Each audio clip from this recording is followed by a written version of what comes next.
Hello, my name is Lindsay Thompson, and welcome to the NAIA Legislative Services Interpretations Library. Now, this is a new website that we've created with Legislative Services and with the National Eligibility Committee, where we are publishing interpretations that have been provided and created by the NEC based off of our rules in the handbook. So we work hard to keep our rule book as short as humanly possible, but with that comes some ambiguity and some gray areas. And so these interpretations are rulings that the NEC has made over the years, and for the first time ever, they are now public to you guys, to the rest of the NAIA. So if you want to get to this website, it's interpretations.naia.org. That'll take you there. There's also a link on the Legislative Services homepage at naia.org, and also you can find links in some of our briefs and also in our bi-weekly newsletter, The Score. So, as I mentioned, these are interpretations of our bylaws that can be found on naia.org in our official rule, policy, and handbook. And there's several different ways that you can utilize this website to find what you're looking for. So this is not an exhaustive list. We're adding more every day, every week I should say, but there are about 50 to 55 on here at this time. So the easiest thing to do is to come right up here and search. So if I wanted to look up and see where I could maybe hold tryouts for prospective student athletes, something that is mentioned in our bylaws, but the location of the tryouts leaves a little bit of gray area, a little bit of ambiguity. So I'm going to come up here, I'm going to type in tryout, pops up for me.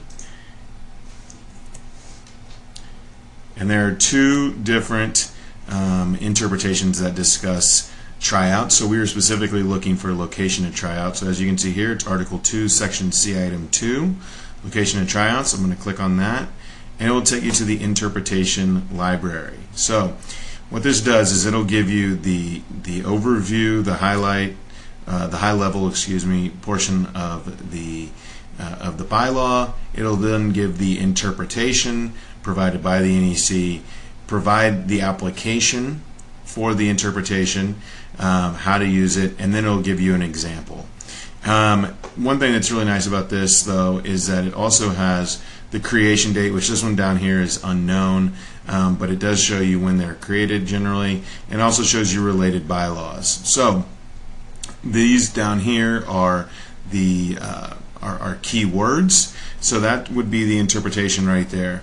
Another way that you can use this is if you know that there's a lot of issues in Article 5, Section B, which is our definitions area. You know that you might want to just be touching up on different things. You can click on that, and it'll bring up all of our interpretations that we have at this time for Article 5, Section B. So as you can see, there's about 7 there. Same thing with Article 1, Section G, as you can click in this box to navigate. Another thing that you can do is this keyword over here on the far right side. The more interpretations that contain these keywords, the higher they'll go. So 24-week season is something that people have clicked on. So it's a combination of what people click on and then how many times we've actually used 24-week season as a keyword. You can click on that. Again, it takes you to different interpretations that revolve around the 24-week season. The last thing I'm going to show you is if you go to the home, these are the most popular. So generally when people are going to come to this website, they're going to be looking for something in particular. But if you literally are trying to study up and trying to learn a little bit more about the Interp library, you can come right here to the most popular. So something that people have been clicking on obviously recently, AP credits and repeat courses, takes you straight to the interpretation. You can go ahead and utilize that to help you make those determinations on campus and to help your students maintain eligibility. If you have any questions about the interpretation library, please feel free to reach out to Legislative Services at 816-595-8180, or you can always email us at legislative@naia.org. Thank you very much.